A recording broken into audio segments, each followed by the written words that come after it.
My name is Daniel Harris, 31 years old, married for 3 years, and by most accounts, living what looked like a stable, predictable life. I worked as a financial analyst for a mid-sized firm in the city, the kind of job that required hours of staring at numbers, charts, and forecasts. It was safe, respectable, and dull, exactly the kind of stability my parents always wanted for me. They would brag at family dinners that their son had made it, though inside I knew I hadn't made anything of myself. I was just existing. Our home was a modest two-bedroom house in the suburbs. The kitchen smelled faintly of Emma's vanilla candles, and our living room was decorated in her chic, minimalist style, everything in soft creams, grays, and touches of gold. It was cozy, elegant, and nothing like the cluttered chaos of my bachelor apartment years ago. Emma had shaped our lives with a kind of grace I could never have managed. She was radiant, confident, the kind of woman people turned their heads to admire at gatherings. Emma was my opposite in many ways. She was adventurous, spontaneous, and daring where I was cautious, logical, and hesitant. Her laugh filled every room, while I was the man who lingered at the edges of conversations, nursing a drink, quietly listening. She challenged me to step outside my comfort zone in countless small ways, from hiking trails I would have avoided to trying out new cuisines that terrified my plain palate. But there was one challenge I had never anticipated would come from her, a challenge that would uncover a secret I had buried for years. Because Emma didn't know everything about me. She didn't know about the small wooden box tucked away in the back of my closet, hidden beneath a pile of old college textbooks. Inside were fragments of a life I had never been brave enough to live. A tube of lipstick in a warm coral shade, a pair of black tights, a silky camisole, and a blonde wig I had ordered late one night years ago. To anyone else, the collection would look absurd, but to me, it was both a treasure chest and a confession. I had been drawn to crossdressing since I was a teenager. At first, it was curiosity, the quiet thrill of slipping into something soft, something forbidden, something that transformed me into a version of myself I could never show the world. Over time, it became more complicated. It wasn't just about the clothes, it was about identity, about feeling freer, more confident, even beautiful. But shame was stitched into every hem, every shade of lipstick. What if someone found out?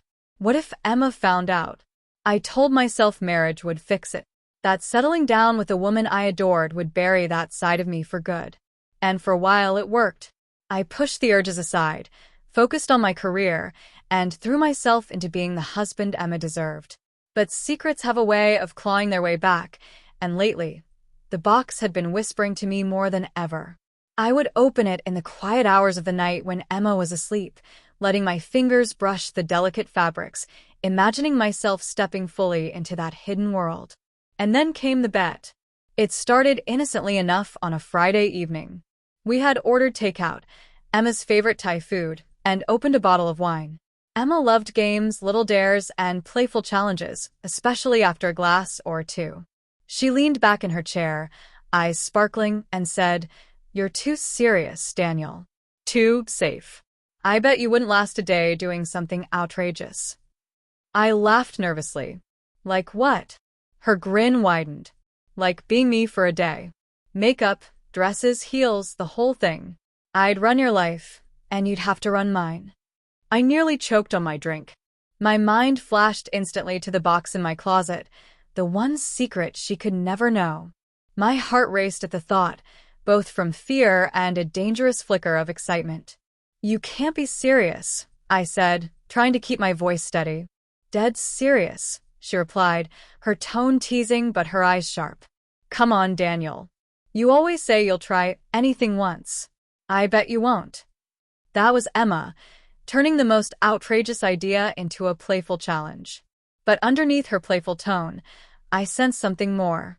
She was testing me, pushing me, the way she always did. Only this time, the stakes were higher. I tried to brush it off, but she leaned across the table, her voice lowering into that irresistible, persuasive whisper. "What are you afraid of? It's just clothes, just makeup. No one else has to know. Just me and you." The words sent a shiver down my spine. Just her and me. The exact scenario I had fantasized about countless times. Emma knowing, Emma helping, Emma transforming me into something more. But it wasn't supposed to happen like this. It wasn't supposed to be a bet. I swallowed hard, forcing a chuckle. You're crazy, you know that? Crazy enough to win, she shot back, raising her glass in triumph. So what do you say? A day in my shoes, literally. I hesitated, my mind torn between terror and temptation. If I said yes, I'd risk everything. My secret, my pride, the delicate balance of our marriage. If I said no, she'd laugh, tease me for being a coward, and the moment would pass. But something inside me, something reckless and desperate, whispered, "Say yes." And that was how it began. What I didn't know that night, what I couldn't have imagined, was how far the bet would take me. How quickly it would unravel the life I thought I had built. And how, in Emma's playful dare, I would find myself standing on the edge of a truth I had been running from for years.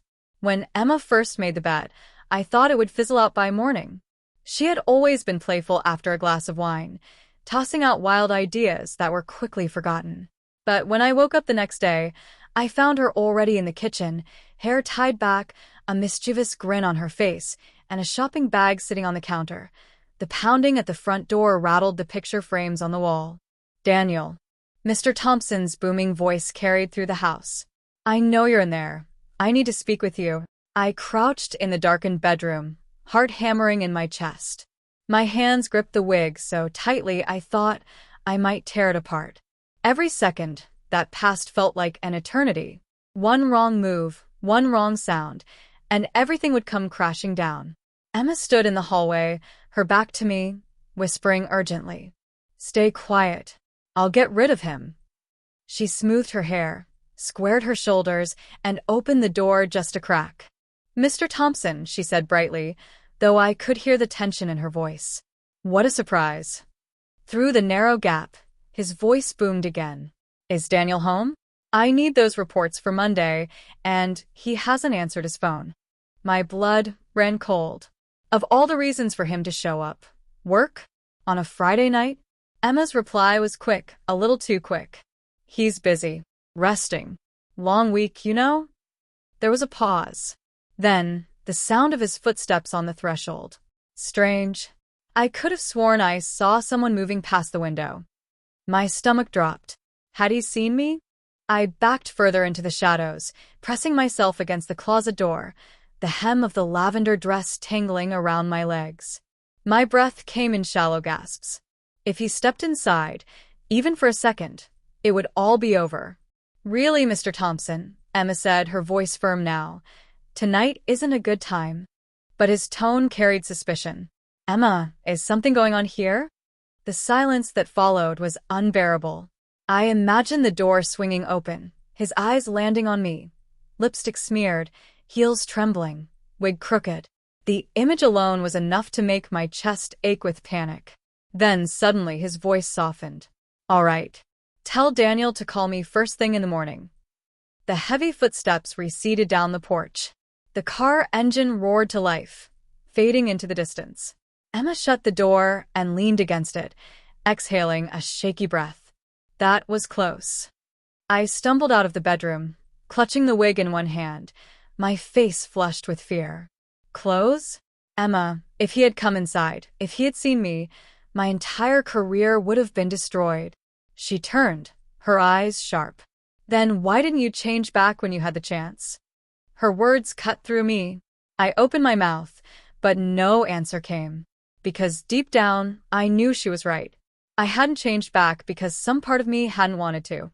Emma stepped closer, her voice low, measured. "Daniel, this isn't just a bet anymore, is it?" My throat tightened. She studied my face, her expression unreadable. Then, softly but firmly, she whispered, "Do you even want to go back to being him?" The room spun. My hands shook. My heart screamed yes, while another, quieter voice whispered no. Before I could speak, Emma turned away, her figure framed in the doorway. "Think about it," she said. "Because I already have." The door clicked shut behind her, leaving me alone, painted, dressed, trembling, staring at a reflection I no longer recognized. And in that silence, I realized the truth I had been avoiding all along. The bet wasn't ending. It was only beginning. "You didn't think I forgot, did you?" she asked, sliding a mug of coffee toward me. I froze. "Forgot what?" "The bet." She tapped the bag with her manicured nail. "I went out early. Got a few things we'll need." I glanced at the bag, my stomach nodding. A part of me wanted to laugh it off, to insist it was all a joke, but Emma's eyes dared me to back down. She was serious. And worse, she was excited. "You're not actually." "Oh, I am," she interrupted, beaming.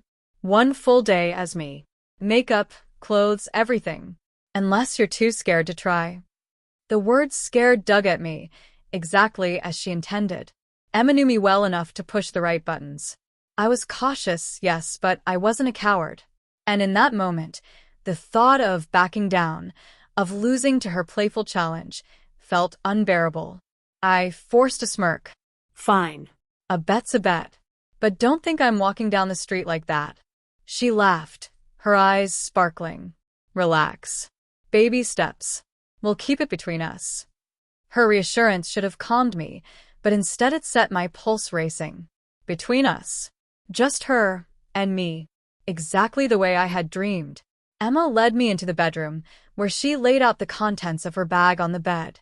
I felt heat rise to my cheeks as I stared at the items: a sleek black dress, a pair of sheer stockings, a set of makeup brushes, foundation, lipstick, and a pair of nude heels that looked far too tall for comfort.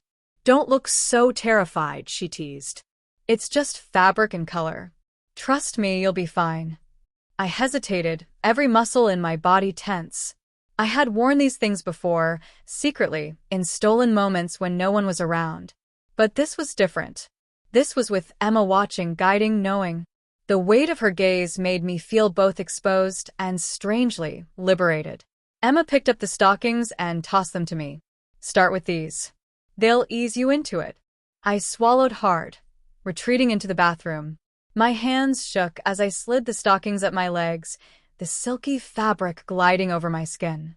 The sensation was electric, a forgotten thrill flooding back in waves.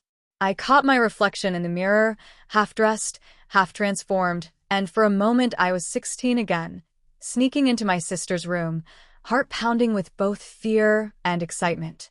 When I stepped out, Emma's eyebrows arched. "Not bad," she said, circling me like an appraiser. "You've got good legs, you know." I flushed scarlet. Compliments weren't Emma's casual habit, and hearing them now, in this context, made my chest tighten. "Next, the dress," she said, holding it out. I slipped it on, fumbling with the zipper until she came behind me, fingers brushing my neck as she zipped me up. The fabric hugged me in ways I wasn't prepared for, pulling me into a shape that was at once alien and intoxicating. I caught my reflection again, and for a fleeting second, I didn't see Daniel at all. Emma's grin widened. "Now the fun part, makeup." Emma sat me down at her vanity, the bright ring light casting my nervous reflection in sharp relief. She tied a towel around my shoulders and began dabbing foundation onto a brush. "Close your eyes," she said softly. Her touch was careful, precise, and strangely intimate. Each stroke of the brush erased a piece of Daniel and painted someone new in his place. She blended, contoured, and shaded with the ease of an artist, humming under her breath. I kept my eyes shut, half afraid to see what she was creating, half desperate to look. When she finally stepped back, she handed me a small mirror. I opened my eyes and nearly gasped. The person staring back at me was unfamiliar, yet hauntingly familiar. My jaw looked softer, my eyes larger, my lips fuller with a coat of deep rose lipstick. The faint stubble I hated was gone beneath the smooth canvas Emma had painted. For the first time, I wasn't just wearing women's clothes. I was becoming someone else. Emma's voice broke the silence. "You're beautiful." My heart stuttered. "You don't mean that." "I do," she said firmly, her gaze locked on mine. "You've been hiding this side of yourself, haven't you?" Her words pierced me. My chest tightened, the truth clawing its way out. I wanted to confess everything. The box in the closet, the years of secret longing, but fear held me back. Instead, I forced a laugh. It's just makeup, Emma. A silly game. But she didn't look convinced. Last step, Emma announced, sliding the nude heels across the floor toward me. I stared at them like they were weapons. You've got to be kidding. Not at all. If you're going to be me for a day, you have to walk in my shoes. I slipped them on reluctantly, wobbling as I stood. The room tilted, my legs trembling with every step. Emma laughed so hard, she nearly fell off the bed. Don't laugh. I snapped, clutching the wall for balance. I'm sorry, she wheezed between giggles. But you look adorable. Adorable. The word echoed in my head. No one had ever called me that before. Step by shaky step, I crossed the room. By the fifth attempt, I found a rhythm, my hips swaying slightly to keep balance. The movement felt unnatural at first, but soon, disturbingly, it felt right. Emma's laughter softened into admiration. See? You're a natural. I wanted to protest, but deep down, I knew she was right. That night, after Emma went to bed, I stood alone in front of the mirror. I still wore the makeup, the dress, the heels. She had insisted I keep them on until morning. I touched my reflection, fingertips brushing the glossy lips, the painted eyes. I should have felt ridiculous, humiliated even. Instead, I felt powerful. Free. For once, I wasn't a cautious, invisible man shuffling through spreadsheets and safe choices. I was alive. And that terrified me more than anything, because the more I looked, the less I wanted to go back. Over the next few days, the bet became less of a joke and more of an experiment. Emma kept pushing different outfits, different hairstyles, more makeup tutorials. At first, I resisted, but each time, she coaxed me with laughter, compliments, or that daring sparkle in her eyes. But with every layer of foundation, every fitted dress, every step in heels, my double life began to crack open. I found myself enjoying the process too much, leaning into it, craving it. And Emma noticed. Her teasing comments shifted into curious questions. Her laughter softened into thoughtful silence. And though she hadn't said it out loud yet, I knew she was starting to wonder, had she awakened something I could no longer put away?